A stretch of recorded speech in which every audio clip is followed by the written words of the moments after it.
So hello everyone and welcome to the regular council meeting of the Village of Lytton for August 11th, 2026.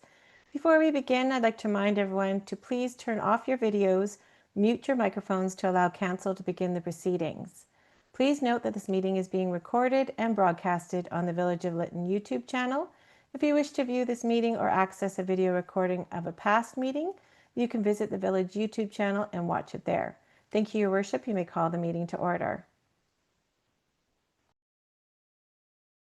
Thank you. All right, so I call this regular council meeting of August 11th to order at 7 p.m. This evening we have Councillor McCann and Lightfoot here in the hall with me, and I'm joined by Councillor Michelle and Toss online, and I'll be remembering to look up for them as we move through the agenda. So we'll begin by recognizing we're meeting here in the Village of Lytton in the heart of the unceded traditional and ancestral territory of the Ntlaka'pamux people. We need a motion to adopt tonight's agenda. Councillor Lightfoot, seconder. Councillor Toss, all those in favor? Carried. And moving on to the adoption of the minutes of the July 28th council meeting. So moved to and Thank you, Councillor McCann. A seconder, please. Councillor Lightfoot. And were there any errors or omissions? No? Okay, all those in favor? aye. Carried. Well, that brings us down to item number 6, public comment, and I'll turn it back over to Corporate Officer Storoshenko. Thank you, Your Worship. So public are now invited to comment on items related to tonight's agenda. If you would like to speak, please use the raise hand function feature on Zoom. You can find that by clicking on React at the bottom of your screen and then select raise hand. When it's your turn, I'll read your name and ask you to unmute yourself. You'll have 2 minutes to speak. Speakers are asked to please state and spell your name, provide your address, and indicate the agenda item number that you're speaking to. So if anyone would like to speak, please use the raise hand function now.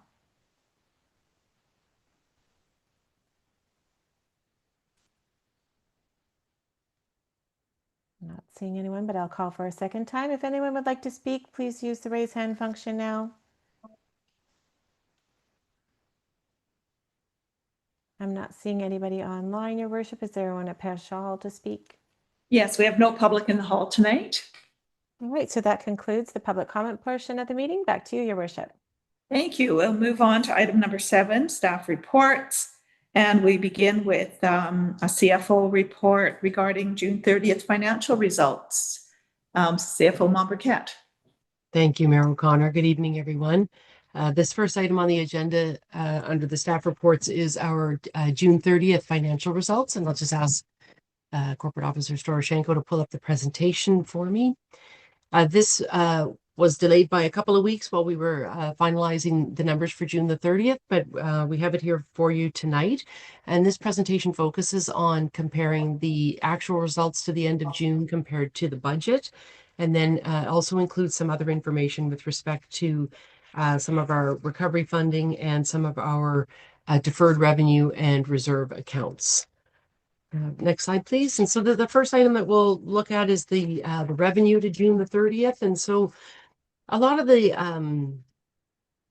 items for the village, financial items for the village are budgeted over the course of the entire year. And so at June the 30th, we would expect in many cases to see sort of 6 months or 50% of the result have come in. So and that's going to be the case with many of these numbers that we look at tonight. So when you look at the government transfers, this is the recovery funding that we have from municipal affairs that supplements our regular annual operating budget, primarily to help offset the fact that we don't have kind of full assessment or full water and sewer fees being collected at this time.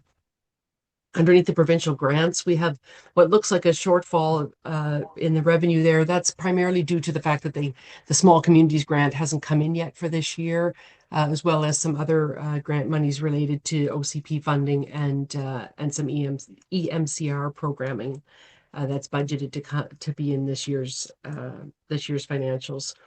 All of the property taxes, of course, are billed at June 30th, but we do have our PILT, our geez, I can't think of the word, something in lieu of taxes, for that we billed to the federal government for the RCMP location. So that wasn't recorded yet at the end of June. It has since been submitted for just over $16,000 and will help make up that shortfall that you see in the chart there of 21. The other item that's not included at June 30th are the penalties and interest on unpaid balances. Those numbers get run after the due date passes, which was July the 3rd this year. So we'll see those numbers show up in the next financial statement when we look at it for for September the 30th.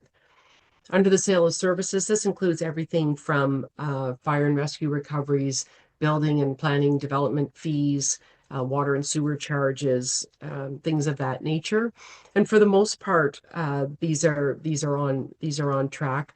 Our fire and rescue recoveries are running a little bit behind, primarily because we're running a bit behind on our paperwork. So we did have a change early in the year of our fire chief, and so we don't have all of our procedures kind of transferred over and reestablished yet, but we'll get those caught up as soon as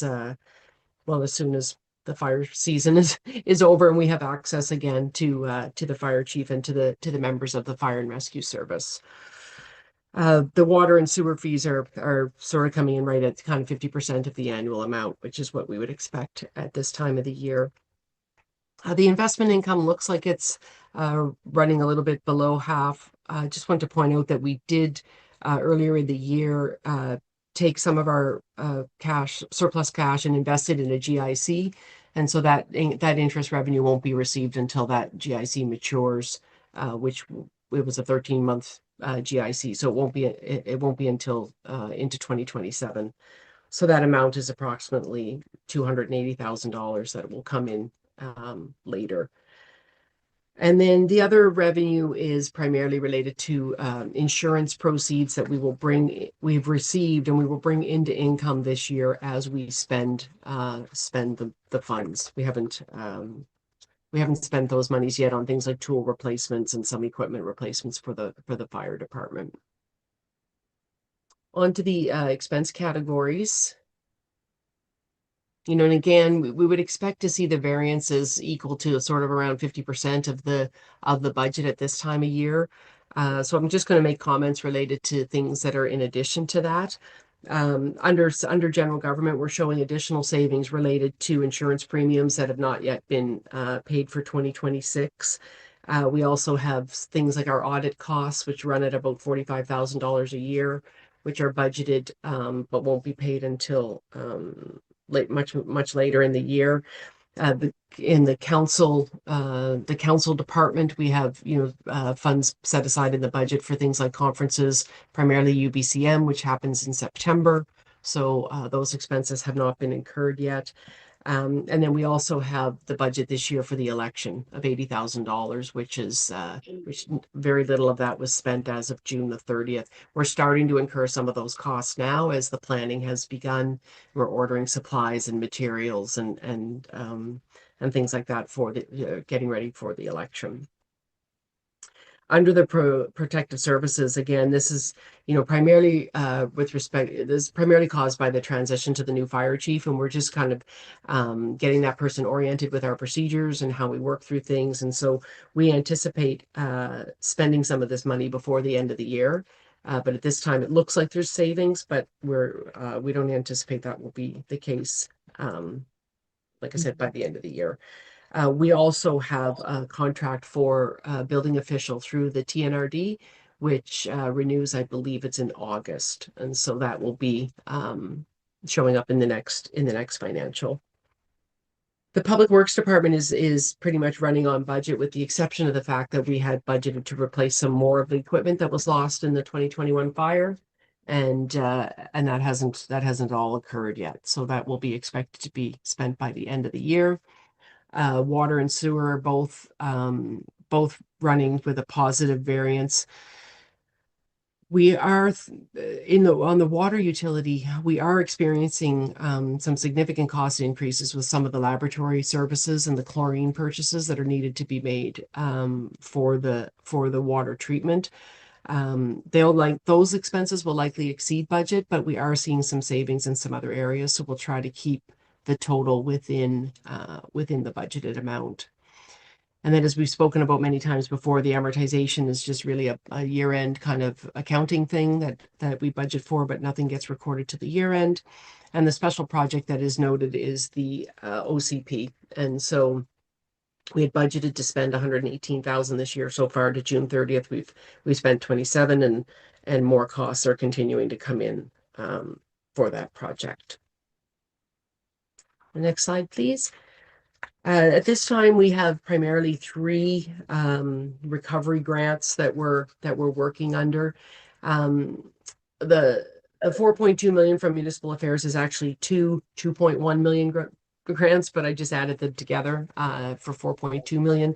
This is the grant that is for operational expenses that are being incurred that are not offset by enough tax and water and sewer revenues, but in addition, expenses that we're incurring at a higher level than would be typical of a municipality the size of Lytton. So it's a combination of those two things is the primary purpose of this grant. And so far in 2026, we've spent 457,000 towards this. And our total to date on this grant is 2,885,000 of the 4.2. The 6.26 million of municipal affairs wildfire recovery grant. This was a specific amount that was given to the village with an appendix of listed expenditures to go with it. We report every 6 months to municipal affairs on this grant and our progress towards against the agreement and what was specified in the agreement. We've spent almost just over $5 million of this 6.26 to this date. This is the grant that you may remember back in in May. Council considered a number of projects to move forward on, and we're working our way through that list now. That was a total of around $300,000 to come out of this grant.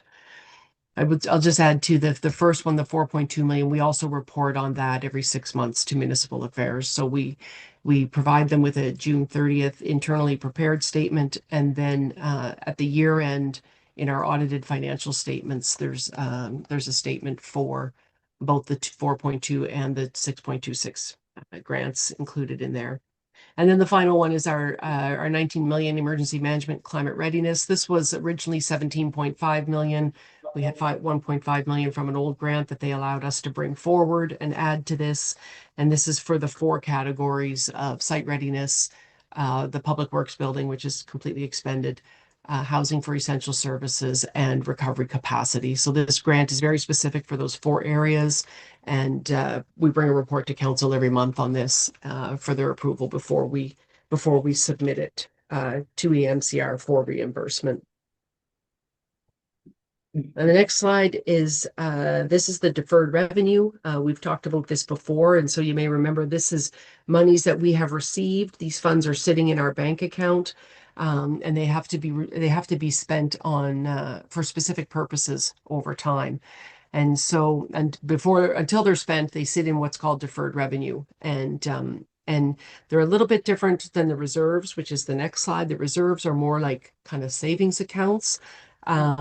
These ones have some very specific things attached to them. So most of these, all of these have been on the list for a few years.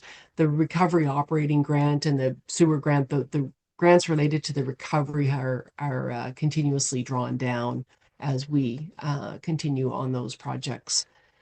The first one, the provincial conditional grant, this includes money that was received from the Ministry of Forests shortly after the fire for some economic development initiatives. It also includes the amount for the OCP, which it was received a couple of years ago, and as we've discussed, we're spending that now. It also includes some money that was received from EMCR for some emergency management planning with First Nations, and so we're working on that this year as well. And then the next slide is the reserve accounts. And so these are all created by bylaw, by council, with the exception of the surpluses at the top. The surpluses are the excess of revenue over expenditure that has accumulated over the years. We have a general surplus, a water surplus, and a sewer surplus. Each of those three are tracked separately. The remainder of those reserves have all been created by council, and the balances, sort of continue to grow as monies are added to them. So something like the Community Works Reserve, the gas tax, we add to that every year, the amount that we receive from the provincial government, and sorry, that's through the federal government through UBCM. We have the donations reserve and the insurance reserves, which we've talked about before, and the climate action reserve, which was the amount that we used, that we received for sort of greening and efficiency initiatives, and we used that to buy our electric truck in the last year. So we saw a drawdown of that. And that is the end of my presentation. I'm happy to answer any questions anybody has. Great, thank you. Thank you, Diane. Council, questions? Does anybody have any? Councillor Toss. Thank you, CAO Mombercat. Thank you, Mayor O'Connor. Just clarifying, actually, when you went through it, I think I missed it the second time I was writing something, but there was a line item there for essential staff housing, and it came out to Yes. 267, I think. Yeah. Is that the rentals we have? No, that's the two projects, the two tiny Oh, home that's the projects tiny that are homes. underway. Of course. Thank you. Okay. Are there any other comments? No? Okay. Councillor Lightfoot. Just a comment that it's reassuring to see the numbers, and everything looks pretty good from my limited experience. Thank you for that. Yeah. Councillor McCann. I'll just add that when you're talking about the provincial recovery monies and the different categories there, and those are, you alluded to this when you were speaking, those are all basically we pay, then submit, and then get paid back. That's the process for those. So at the end of its life, what does the end of the life of that look like? We just kind of make sure we only spend to the amount. Is that what happens there, and then get that back? Yeah, of the three main recovery grants that we have that we're still working with, two of them we have already received the funding, and it's sitting in our bank account, and we just report on how we spend it all the time back to the provincial government. The third one, the 19 million from EMCR, that's the one that we submit monthly claims for, but because we're tracking it all the time, and we have very accurate, up-to-date numbers on all of those expenditures. It's that one's kind of easy to track because it is just those four big categories, being the site readiness, the public works building, the essential housing for essential services, and recovery capacity. So those ones are it's easy to track those four amounts. Yeah, thanks. All right. So We're at let's 10 million of the 19 million. So we still Yeah. we still have a ways to go. Ways to go. Yeah. All right. So let's have a motion to receive this report for information. Councillor Lightfoot, seconded by Councillor Toss. All those in favor? Aye. Carried. Thank you, CFO Mombercat, for that report. Moving now on to Director of Development, Community Signage Update. And we have Carolyn online. There she is. Hi there. I think there's a presentation that Lisa's popping up. Good evening, Mayor, members of council, and public in attendance. Lisa, you can go to the next slide. What I wanted to do is just give you a little bit of an update following the July 13th meeting with regard to community signage initiatives. Next slide. So a little bit of background. First, I sort of mentioned, as in the report, that there's different types of signs. One you already have dealt with last year or talked about a temporary or interim signage program for municipal parks and facilities. Um, then as those projects move forward, they would then be part of a bigger signage program, which we're not there yet, as with private signs. There's also opportunities for private business and services signs, which would be update of the sign bylaw that you will see later in 2026. There's obviously traffic control signs, which are controlled through provincial statutes and village subdivision and control bylaw, and then of course community signs, which assist residents and visitors in finding their way through a community by providing signs with information and directions or just great facts. So as I mentioned, we had a fairly quickly scheduled meeting on July 13th. It was just generally talk about signs. I think probably just to get the first sort of kick at what people were thinking. I think it had been a lot of back and forth within the community, sort of a topic on it nights, etc. So we had that meeting. Next slide. And what we did is we went through all these different signs, and rather than sort of carrying on repeating this whole, because I know most of you, I believe, are at the presentation, I thought what I'd do was with the recommendation, I'd go through sort of the general comments that we did receive from the community, and then followed with you'll see the recommendation on the screen. So street signs were probably one of the most engaging ones, which as I understand a company kindly donated the yellow signs we had now, which I believe were reproductions, similar reproductions to what was there before. A lot of people, and within your report, we talk about the pros and cons. Everyone really liked having the Inklakatma language on it. Some felt the yellow and black was unique. The sort of on the flip side was people were worried they were a little busy, particularly when you had two streets on the same sign. Um, there was the Lytton First Nation basket and the railway, which the railway car, I think a lot of people questioned that. And then as far as the basket, it would have a preference for Inklakatma like through the territory, not just one of the bands. There was concern about multiple signs getting caught in the wind, and that was sort of what I was mentioning before, a little too much on one pole. Um, Questioned the sign color again. That's more of a you know, is it consistent?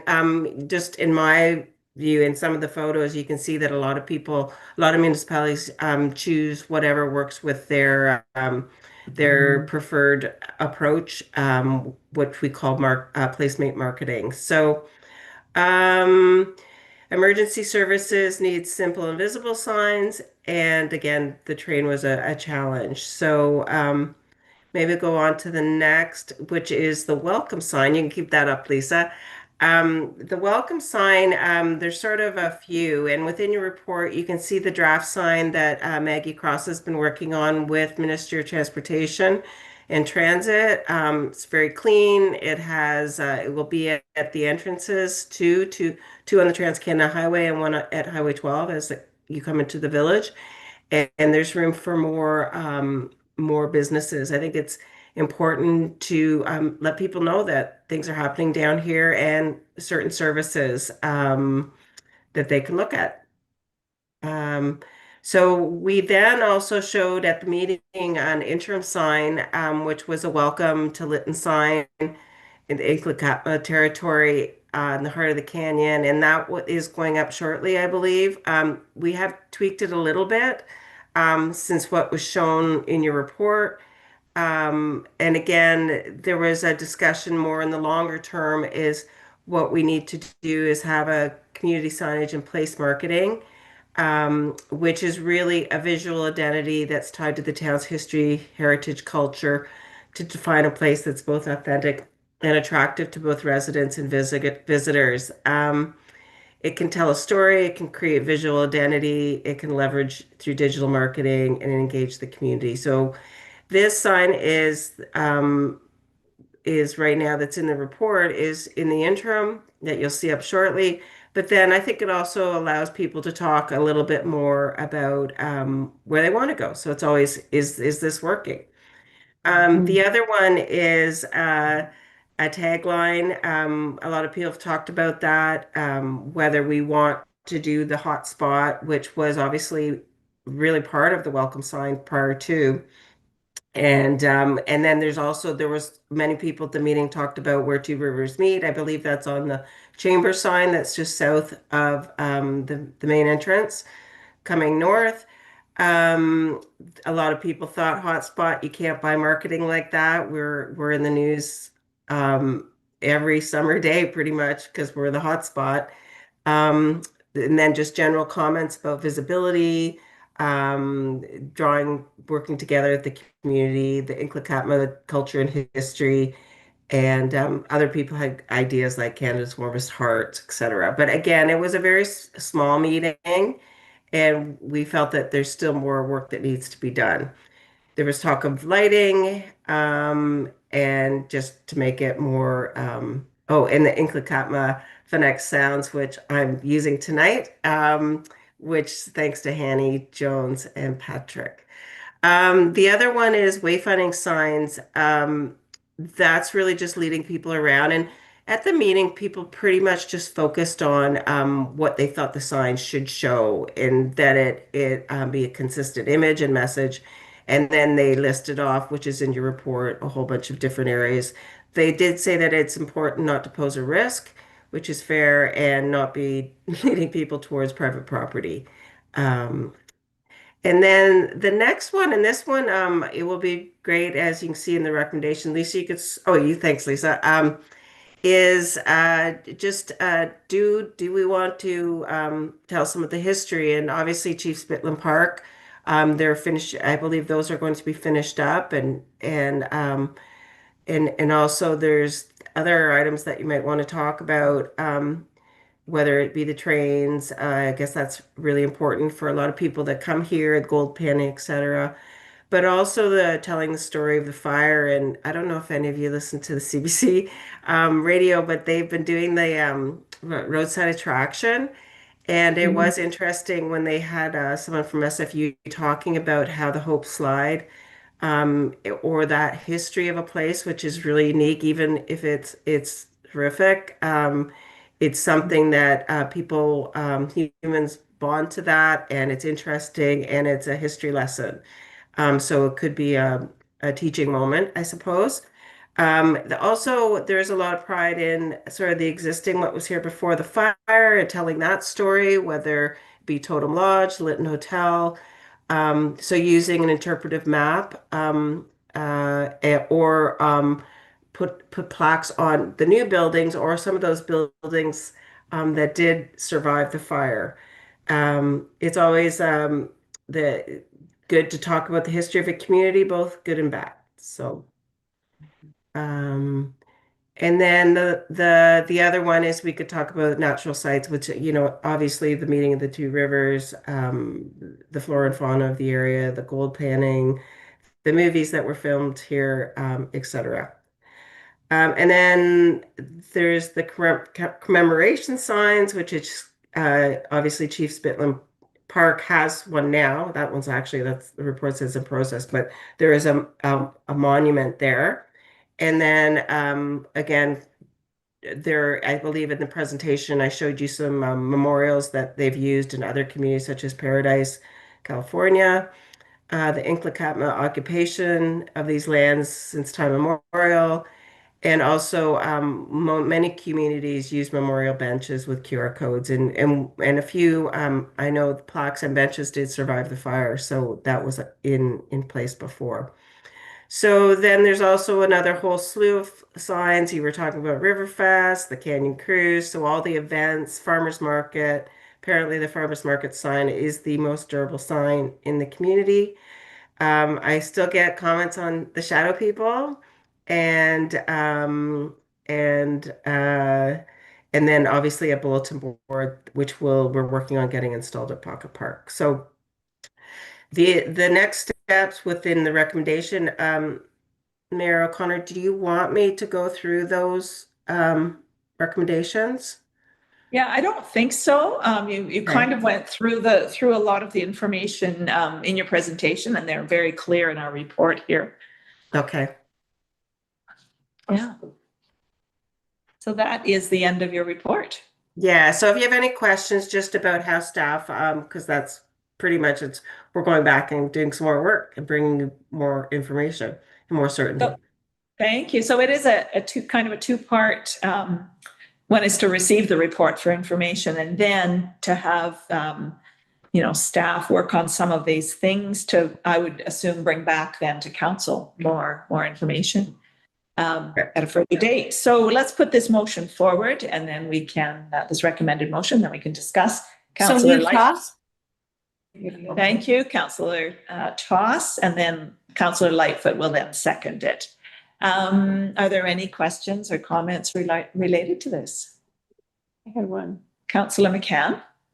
Just on how it looks, okay? So when I read through this recommended motion, we're working with the museum people and the museum people and the museum people. And I have no issues working with the museum people, but I do feel like it could look like we're limiting ourselves to primarily one group of people, which is not necessarily a big, diverse group of people. So Okay. I would just encourage us to make the net as wide as possible when working with people, because it's amazing how quickly someone feels left out. So just that we do our very best to make sure we encourage input from as many sources as we can. Because it sounds like it's that kind of process that we want to have input and get as many points of view before coming to some sort of a conclusion or a recommendation. Am I right in reading it that Yeah, way? and that's a fair point. I suppose that maybe the museum and the chamber, they're more from, their specific interest, but you're right, it should be the greater community as well. Yeah. Yeah. Thank That you. they would have an opportunity. Yeah. Thank you. Councillor Toss? Thank you, Mayor O'Connor. Yeah, I think you've done a great job, Carolyn, of putting this together and getting the feedback. I do wonder, like, kind of as Councillor McCann was saying about the involvement of the museums in some of these and the chamber and the wayfinding signs. And we haven't had a discussion following up on our council of the whole meeting regarding the offer for fee for service from the chamber. And I wonder if, in particular, the wayfinding signs, the interpretive signs that ask, to work with the museum and the greater community, the commemorative signs as well, might be something that the community itself might be better situated to do, and keeping the staff time freed up for other items. Like, I know your plate is full, and maybe taking like the wayfinding signs and giving that to the chamber, who have a lot of experience with creating signs, and the community, of course, and have a wide net to call from, like the community and the museum for the interpretive signs and the commemorative signs, especially the commemorative signs. That's where the knowledge is. And I wonder if the rest of council would be open to, points 3, 4, and 5 being delegated with a fee for service type arrangement to go to those organizations to So free up. Councillor Toss, are you looking to amend the motion or change the motion? Is that what Yeah, you're I suggesting? suppose I would like, I mean, I'd like to see it in its entirety deferred until we had that conversation, but I realize we want to move forward. So I would, and it sounds like there's already been quite a bit of work done, so it's not, it's not logical to go backwards at this point on some of that stuff. But in particular, the wayfinding signs, the interpretive signs, and the commemorative signs, I think could be done within the community, with the chamber and the museum working together with their local knowledge, and also keeping some of those recovery funds within the community. So I wonder if the rest of council would entertain taking 3, 4, and 5 out. Not to say that if we had a chance to discuss it, when we discuss the council of the whole meeting, when we discuss that, we may well find that it may be staff that would be better situated, but I'd love to have that discussion if possible. So I'm wondering if the rest of council would be amenable to amending the motion to remove 3, 4, and 5 at this time only. So you're asking to amend this motion. So you're amending this motion to remove 3, 4, and 5. Until such time as we've had a discussion with the Chamber and Museum as to their capacity to complete those projects with our recovery spending.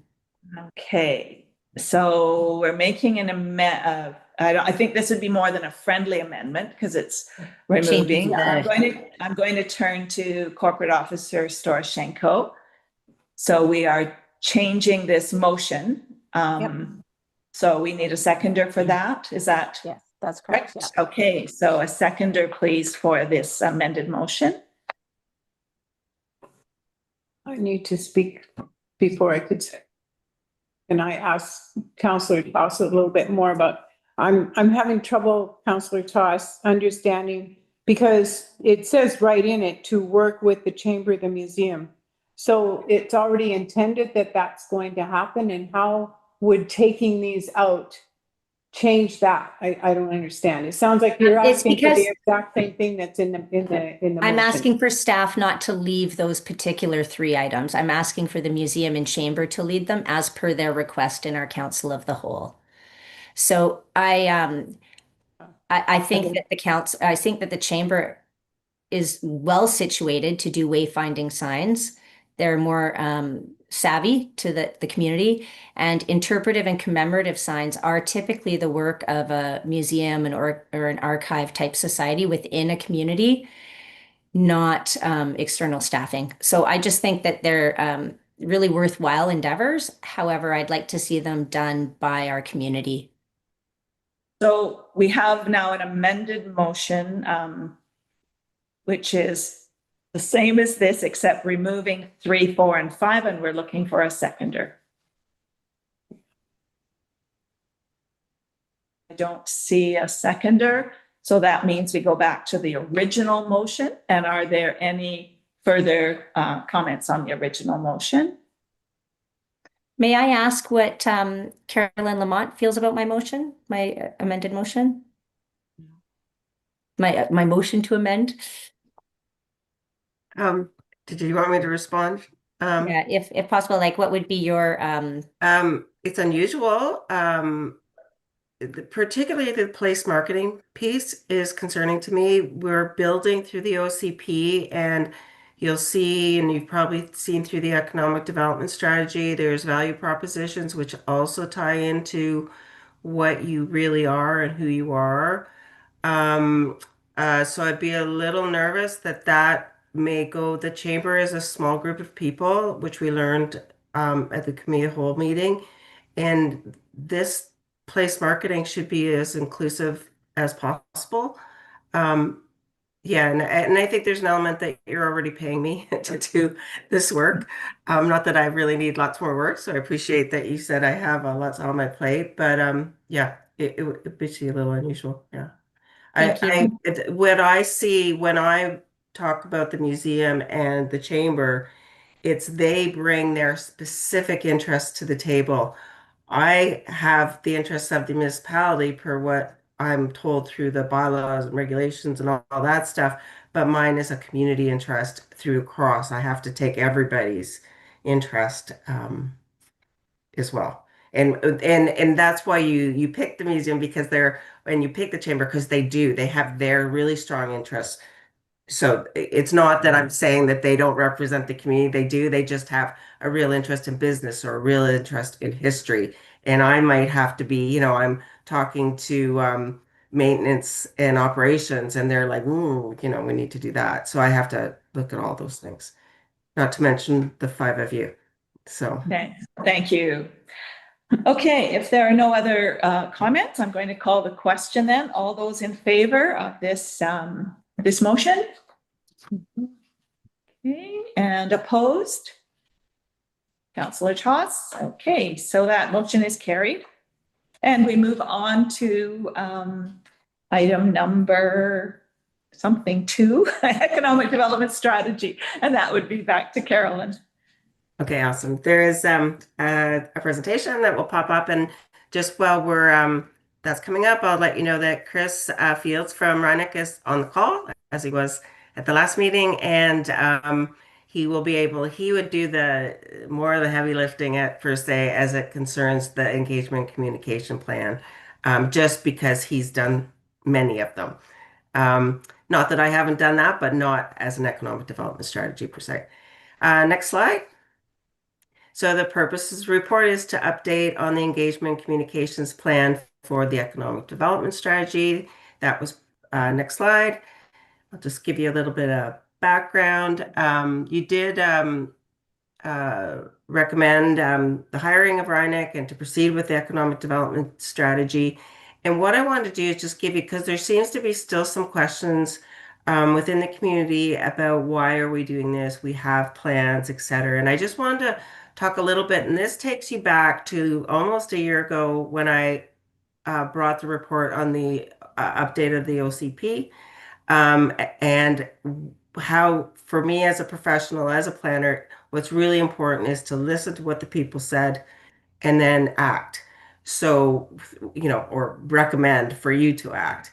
So I just wanted to review a little bit on how economic development was discussed through the last year of public engagement. So the key themes at the October OCP launch meeting, if you do recall that Chris Field did that presentation, he was the keynote and he had these great little voting machines. And so key themes were to provide economic opportunities, and they're all over the places. You can see that, agriculture, regional center, cultural, remote workers, shouldn't say remove workers, that's a typo, education, light manufacturing.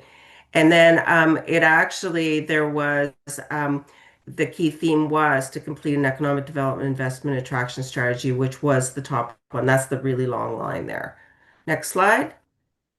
The OCP workbook, I feel like this is like a flashback to me. I don't know, good or bad, but the OCP workbook was really helpful to take the current community plan, which did have a strong, or does have a strong economic section in it with policies.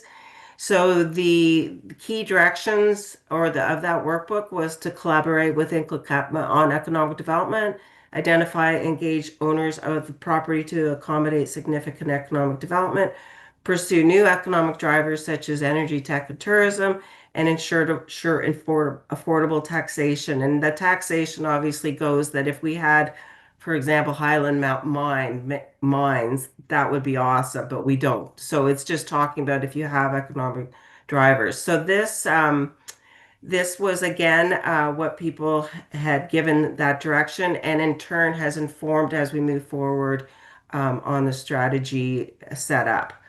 There was the University of Fraser Valley, and they doing a literature reviews, recommended establishing an economic development plan that provides short-term and long-term strategies to attract and grow businesses which align with the village economic vision, and that council promote diversifying the local economy through small businesses and entrepreneurship. Next slide. And the young adult survey, I'm just going to give you a little taste because you're going to get a presentation from Maggie Cross next meeting. I was really, really impressed, I think I said last meeting, with the results and the input that over 60 people provided. What would influence you to move to Lytton? Affordability, cost of living, affordable rental, and a job. What types of jobs and sector do you like for a long-term career? Healthcare, which needs people here, tourism and hospitality, education, owning a business, and green technology. And you can see the reason I showed this image is it shows how diverse the community is. And I don't think that if we said, wow, let's just open one big mill, maybe we will, but you can see that there's a lot of different interests for people. And these haven't been sorted where people live or whatnot, or ages, etc. Next slide. So back to the economic strategy that has this communicate or marketing and communications or engagement and communications plan. It will not consider tourism because the village did adopt in November 2024 the destination development plan. it be actionable and realistic for a small community with limited resources, meaning we're only going to have a handful of employees after the recovery funds are gone.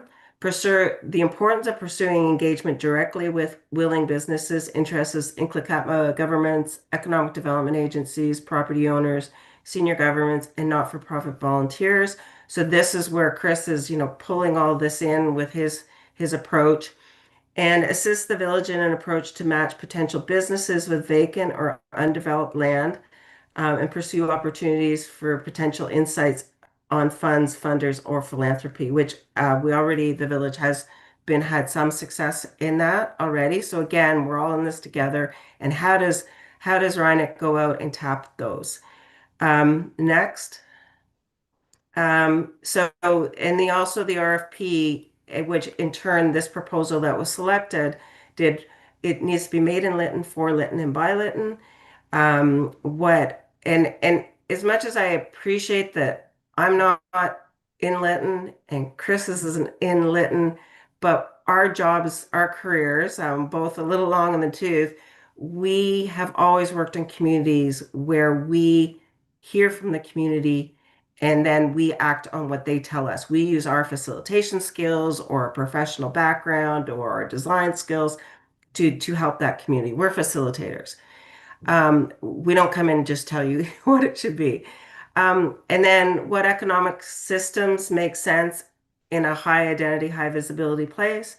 How do we turn rebuilding into an economic opportunity rather than, the recovery and restoration? How do we support local entrepreneurs? And we certainly saw that in the other responses from the young adults. That's really the younger demographic, startups, local entrepreneurs, opportunities.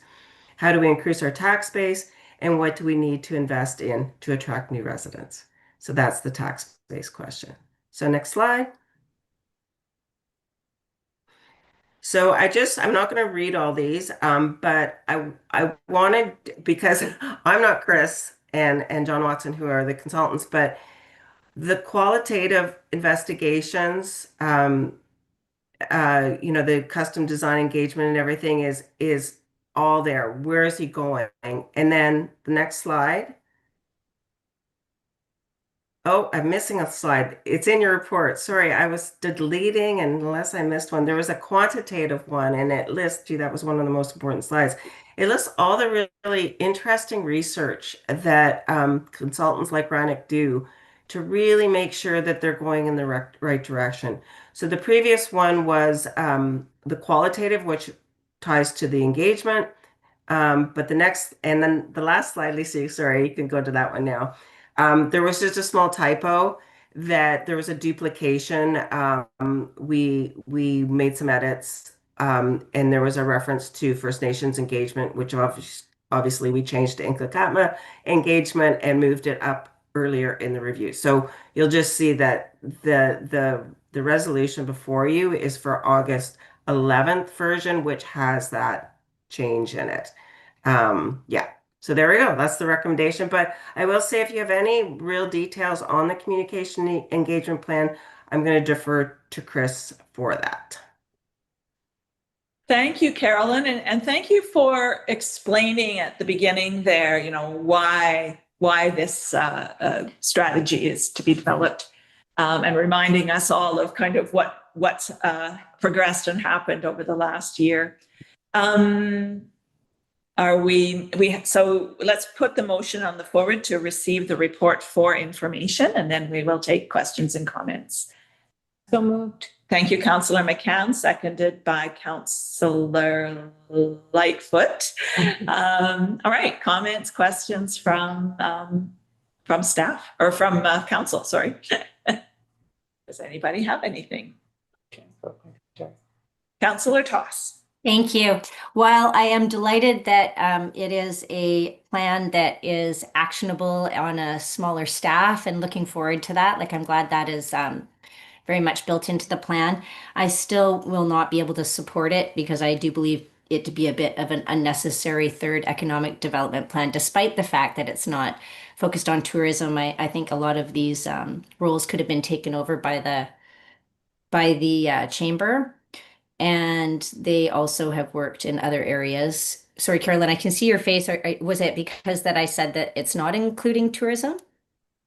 No, it's because I disagree that there are three economic development plans. I believe there is one, and I think there is two recovery plans, which we provided you in August of 2025, the status, and that is not growing your community economy.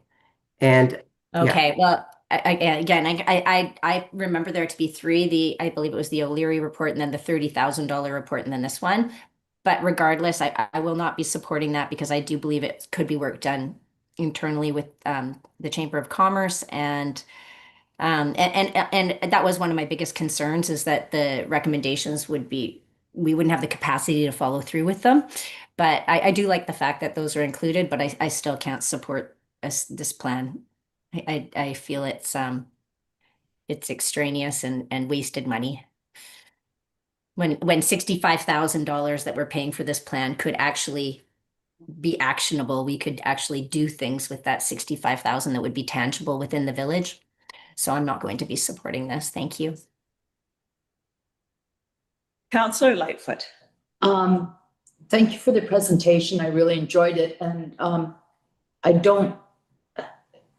we don't have all of the slides that you showed tonight. I'm just wondering if that can be forwarded, the whole thing. What I really am inspired by is 63 young people that want to work and live in Lytton, and one of their priorities is having a job. I find that very encouraging.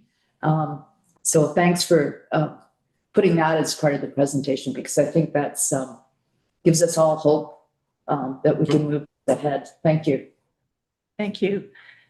Councillor McCann? Yep. Chris, can you give us a little bit of a timeline between you and Carolyn, how this all, this shows me kind of what is going to happen. It's a plan, but can you give us a sense of how it moves forward, what the timeline looks like and what we can expect when it's done? Like when you talk about actionable stuff, to me, I need to see like, okay, so you've got all these things that are going to happen here. So how do you get it all done quick and easy and pull it all together? Sure. What I would call the inclusive elements of engagement, there's two of those primarily. One is discovery. I do want to walk back just slightly to say that there has been an awful lot of engagement that you've done right through recovery, and our job is not to completely repeat that. Yeah. It is actually to complement it through the prism of economic development, to ask ourselves who are the catalysts in the communities that in your community that create conditions or invest or relocate or even visit as a tourist, and who are they pragmatically? First Nations and the 4 bands that you have been trying to work with through your OCP process. Aspen Planers, your industrial owner at 85 acres, which has sat for 20 years as frozen land. If I put $1 million an acre on that, which is a rough assessment value for industrial land in BC these days, that's game changing for a Lytton that's questioning its own sustainability moving forward. That's what an economic development strategy does. Property owners, you as a municipal land owner, you have larger property owners. The wildfires created larger block property owners. All of that is of potential interest to an investment community, be it housing or non-residential development. If it's non-residential, pragmatically, a wish is a wish. Reality in investment terms is you need to make 15 to 20% ROI on a business pro forma. So again, those catalysts are people that we talk to directly. That's through the fall. So I backed up a little bit. There's a lot of behind the scenes things where we'll talk to specific people. Well, for example, a landowners focus group, or a focus group with the Chamber of Commerce, because chambers of commerce are all about business retention, expansion, build back. Where does a chamber go? I know you've had lots of discussions around, say, AG Foods and grocery stores. We had lots of grocery store conversation in the village of Gold River. That's all good conversation, but you have those in groups. You have a more general community session in each of September, which is what I would call discovery. and strategy making in October. So yes, this is all happening fairly quickly. And then that all kind of converges like a funnel down into draft strategy work by very late fall, early November, with completion by the end of December. It's a lot. And I'm also going to say we don't know what we don't know, and process on paper can seem really rigid. And we have no experience in any community that looks exactly like we planned it on paper. You go where your sleuthing leads you, and not often lead you in places that require more work, and we do that work.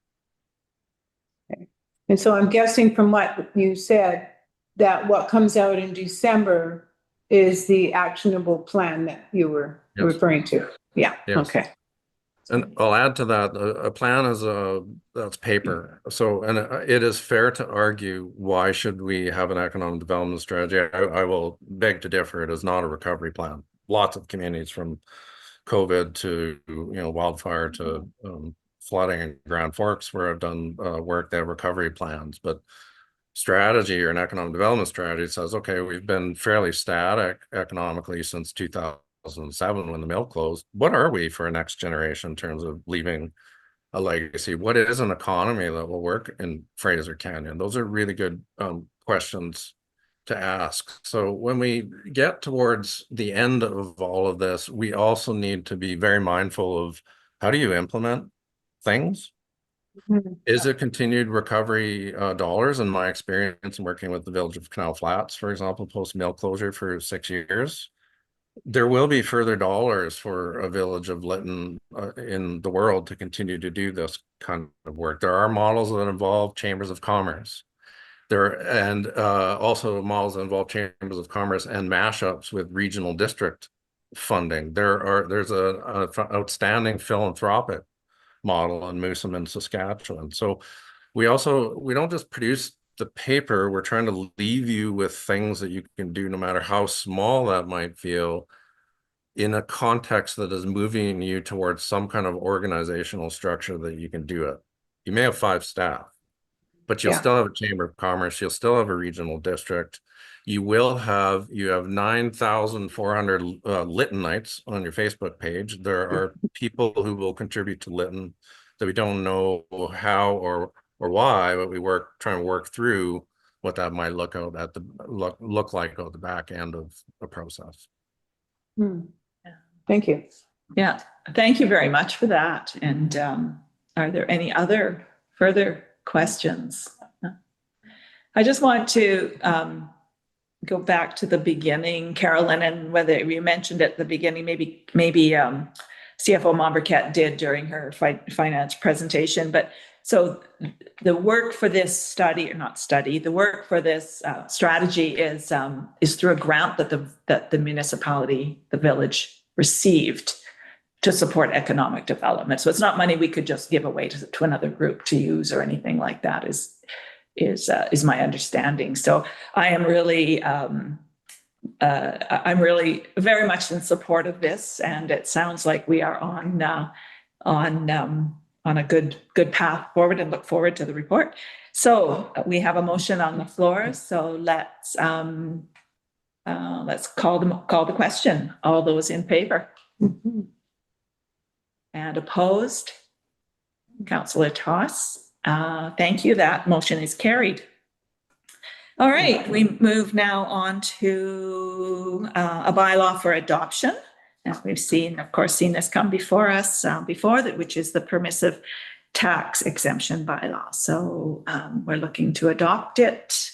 Councillor Lightfoot put it forward. I'll second. Thank you, Councillor McCann. And are there any further comments or questions regarding this? No. All those in favor? And carried. Now we move on to correspondence, and we did receive one letter from UBCM regarding the Community Works Fund payment, and we're just receiving this for information. So if I can have a motion.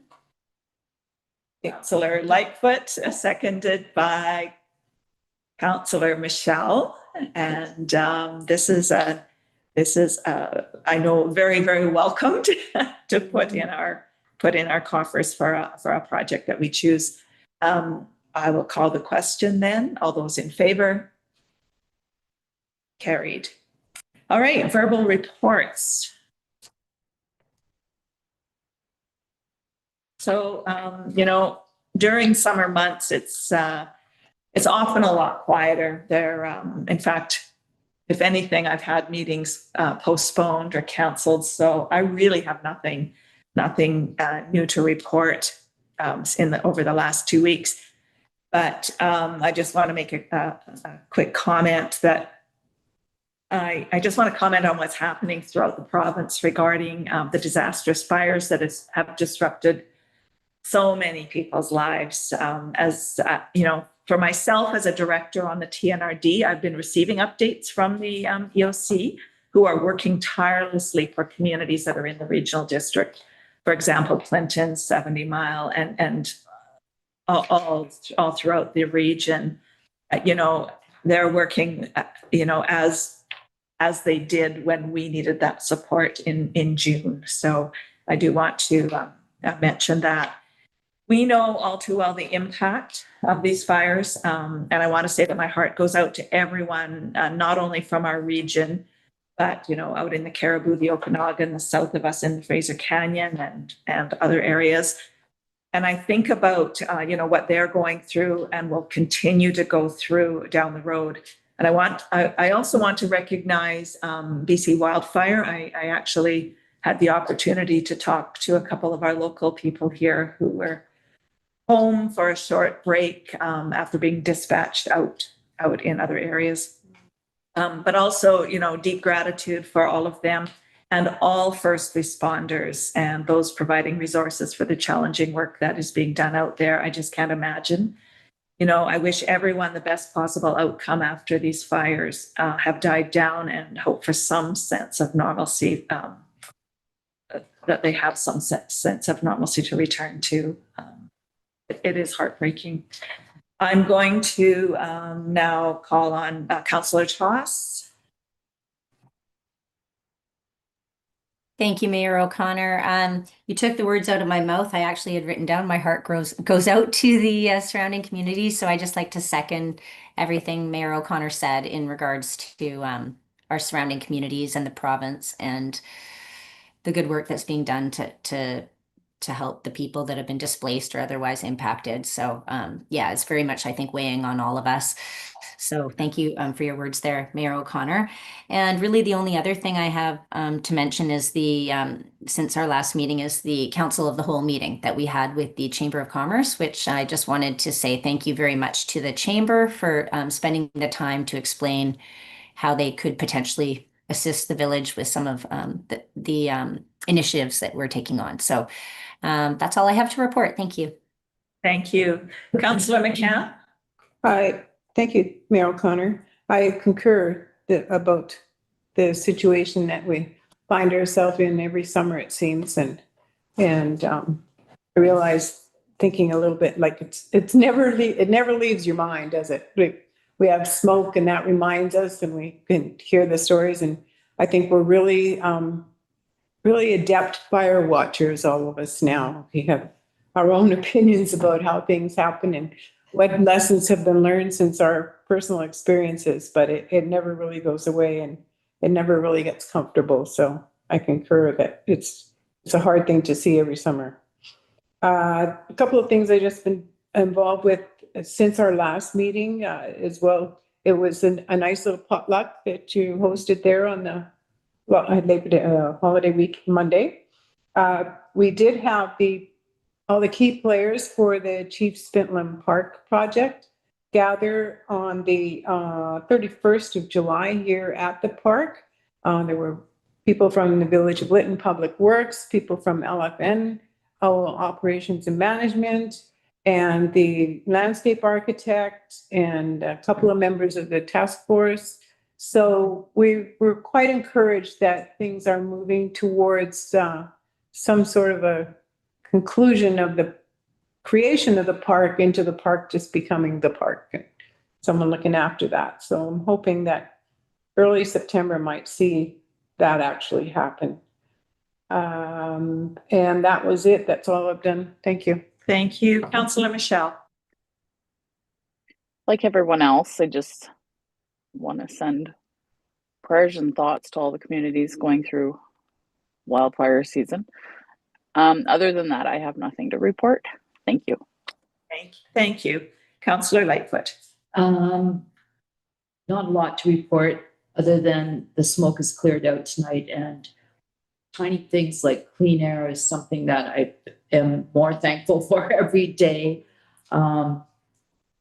It was good to meet with the Chamber of Commerce at our committee of the whole. And yesterday we had our coffee out at the mill because the waterworks are being developed here in the municipality. And it's good to see that work ongoing and some of the holes getting covered in. And I try to de-stress, and I think most of our audience and our community feels the anxiety whenever the smoke arises.